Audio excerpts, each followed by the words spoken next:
Hey folks, today we have another computer video. Of course, I'm chock full of them these days. So, some of you might recognize this. This is what I call the Derptop. I made a video about this a while back where I stuck a VIA motherboard in it for $30. That seems to be the theme of this build, is to put $30 motherboards in it. That's what I did last time. That's what I'm doing this time. Yes, folks, we are overhauling the Derptop again. Why? Because that VIA board is just not useful in the way I want to use it. This was being used simply as a file server for some friends of mine for a while before. It's no longer serving that purpose. That's been replaced with something else that is not at my house. So, cloud hosting. It's very nice. So, I need to repurpose this machine. I'm going to make it a desktop. Now, what have I done to do that? Well, I bought a board for it, which is already in the machine. This machine's beat up. Look, you can tell. Yeah, I bought a board for this machine, as you can see. Has some different I/O in the back. Has a PS2 port up there. It's got USB 2.0 and some USB 3.0 on it, which is pretty nice. It's got Ethernet, gigabit. And the PC98 layout for the most part. It's got parallel, VGA, DVI, and of course audio. Power supply still the same. But yeah, I made some changes to this machine, and I figure I'd show them to you, since I actually got the CPU in the mail finally to put in there. So let's do it.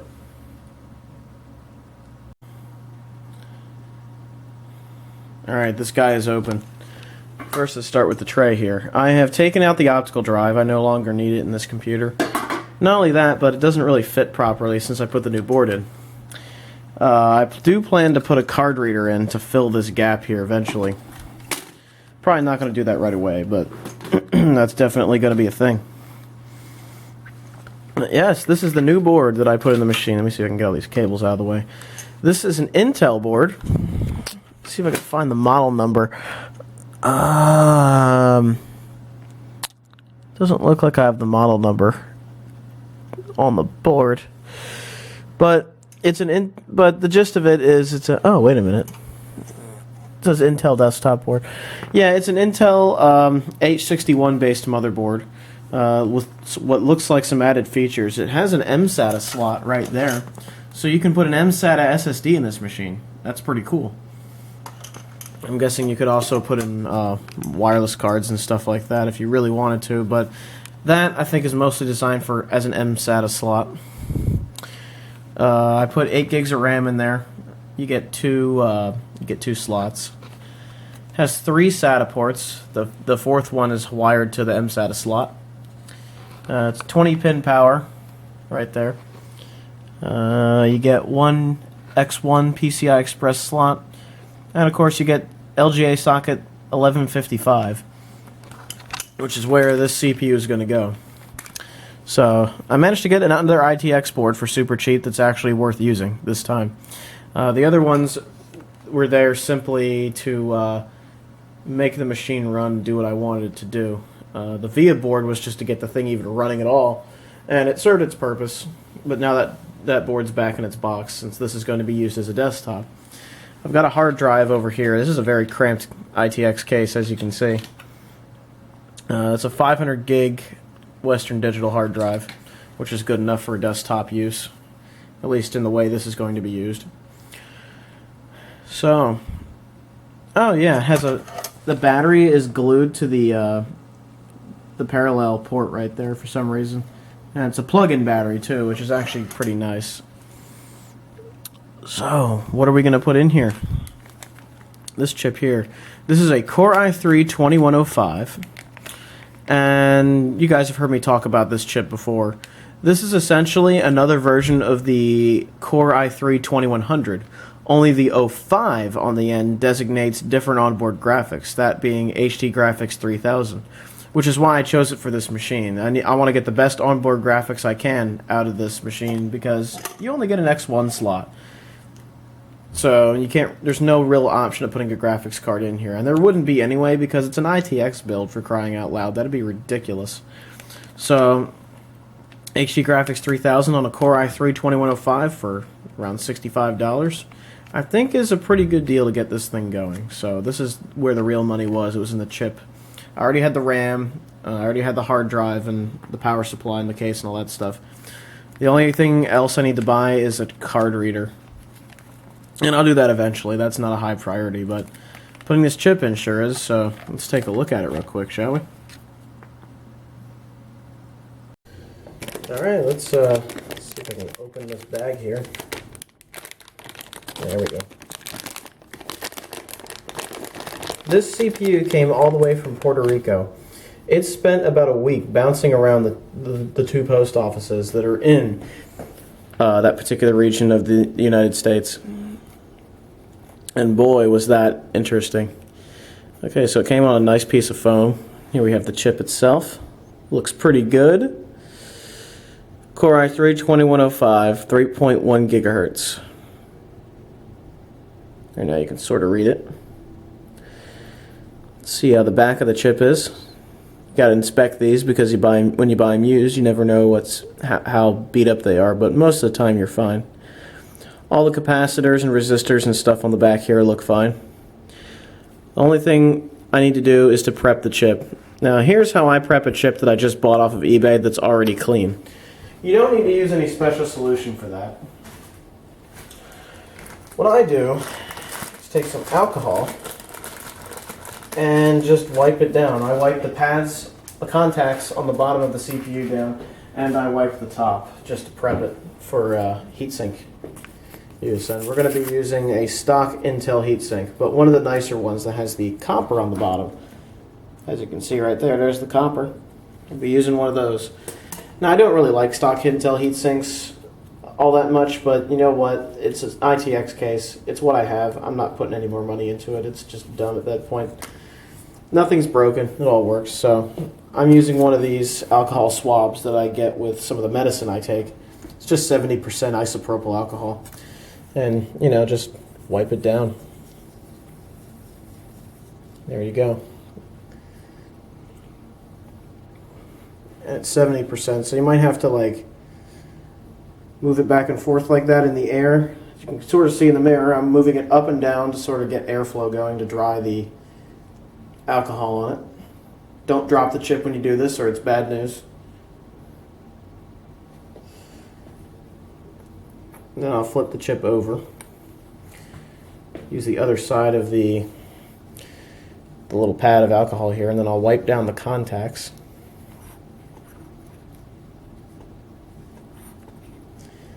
This is usually how I clean chips that I just got used. Just give them even if they look clean, just wipe them down anyway. And there you go. Now the pads are clean, and the CPU is prepped for being put into the ITX case. I'm going to do the same thing I did with the other one and sort of shake it up and down to dry the alcohol off. Look at me in the mirror there, just being silly. There, and that should be fine. And of course, for this job, we're going to be using this stock Intel heatsink with the copper on the bottom. And if I can open this without trapping my lens cap, we are going to be using the last little bit of Arctic Silver 5 I have. Look how little of this stuff I have left. I don't have much left, so we're basically using close to the last of it. So this is what's going to be put into this particular build, is this Core i3, some Arctic Silver 5 on the stock Intel heatsink, which itself is in pretty good shape. I mean, it's none of the plastic pins are broken. These things do break easily though, so you know, if your CPU temperatures get high for no reason, it's probably because one of the pins broke. That is pretty typical for these. So what I'm going to do is stick the CPU into this machine and stick the heatsink on with its grease and everything, and then we'll get back to you. One thing I should do probably, one thing I probably should do is wipe down the CPU heatsink as well with some alcohol, but I don't have to do that on camera. We'll get back to you in a minute.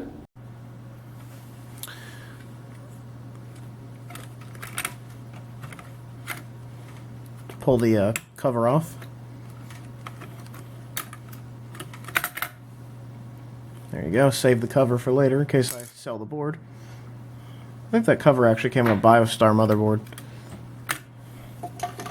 As you can see, the socket looks pretty good. I have used this computer before, so it does work. I tested it, so stick the i3 in there. Stick the lever down like that. There you go. And it's all ready for the heatsink, so let me get the heatsink grease and we'll stick it on there.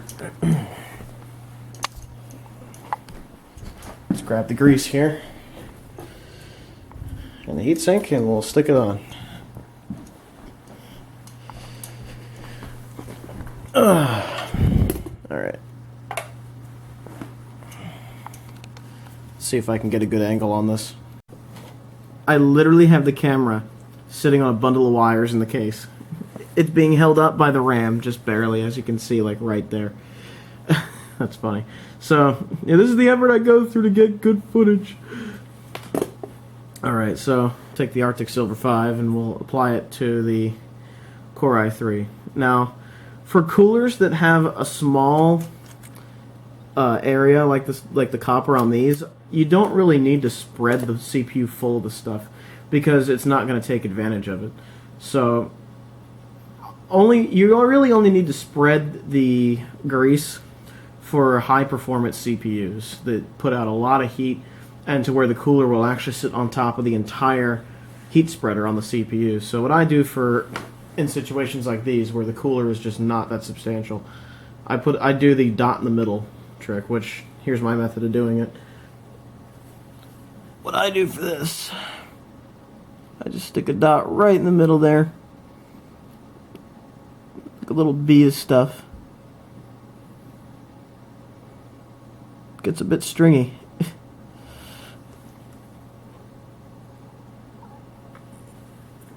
Try not to drip it all over the place. Just a little dot like that. And then I stick the heatsink on. Now where's the fan connector for this? It's on the bottom. Okay. Well, there's Facebook annoying me. I apologize for that. Alright, let's stick the heatsink on. And with Intel heatsinks, it's pretty easy. For these, you just push down each of the pins, being sure that they're turned all the way to the right. So, literally, you just do this.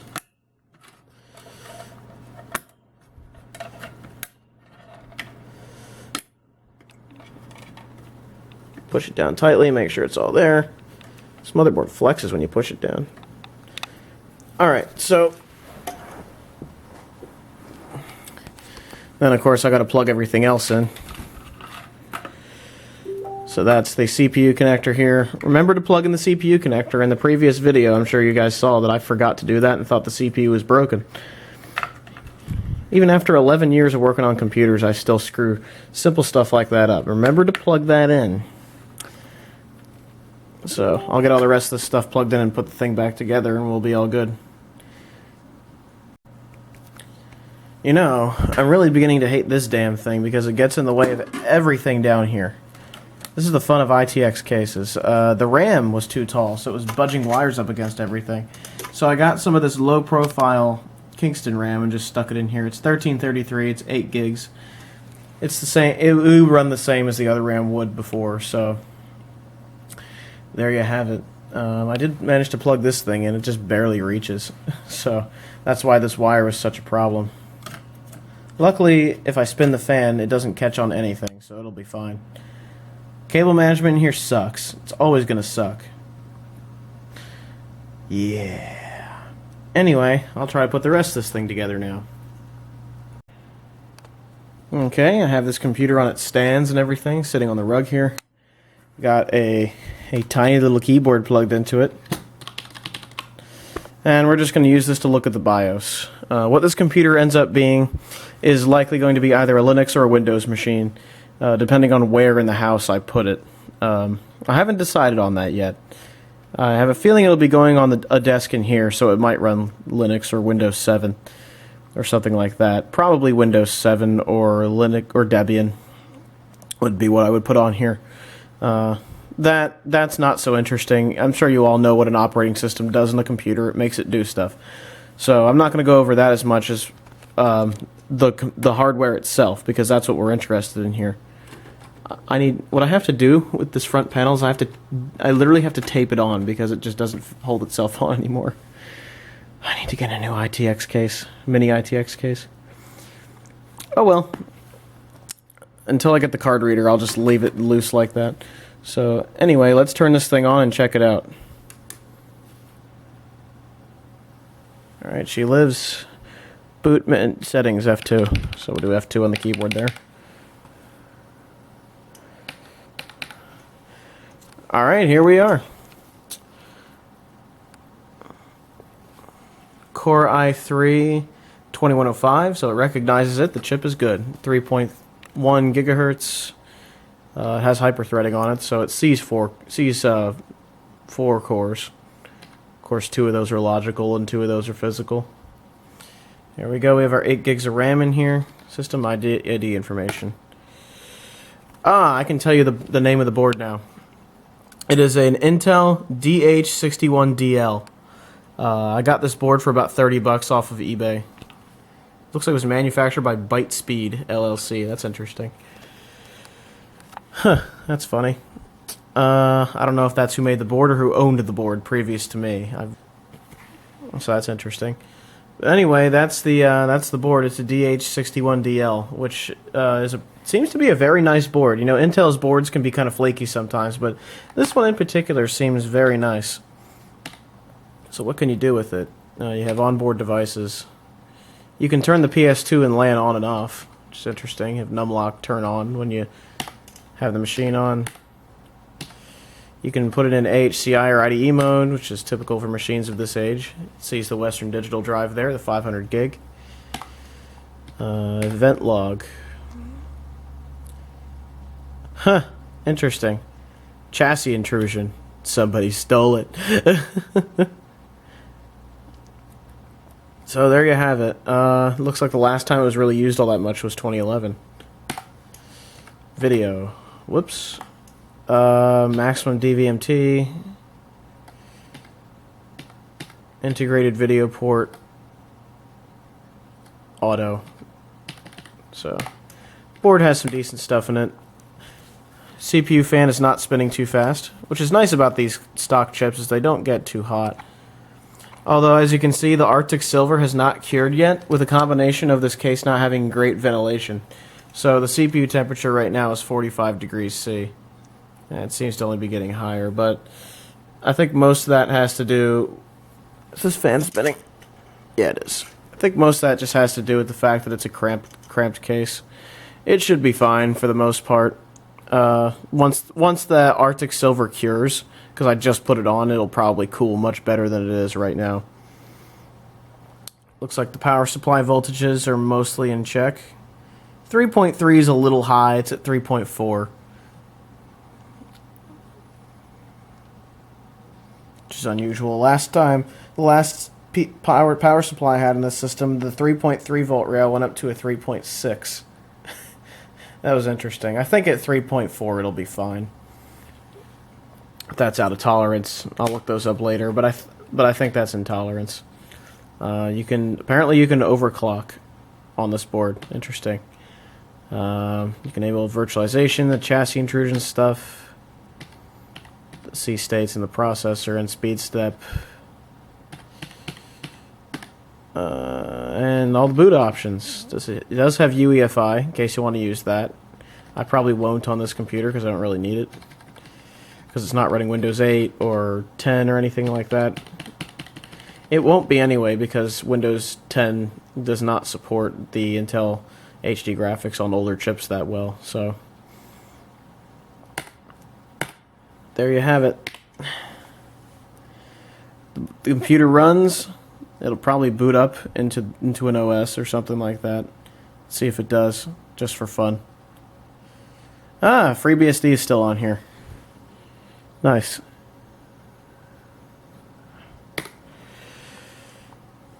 So let's see how FreeBSD recovers. Yeah, I forgot. I had this was a FreeBSD server for a little while. when I was testing it. Yeah, I even put Webmin on there and everything. I think I used this board.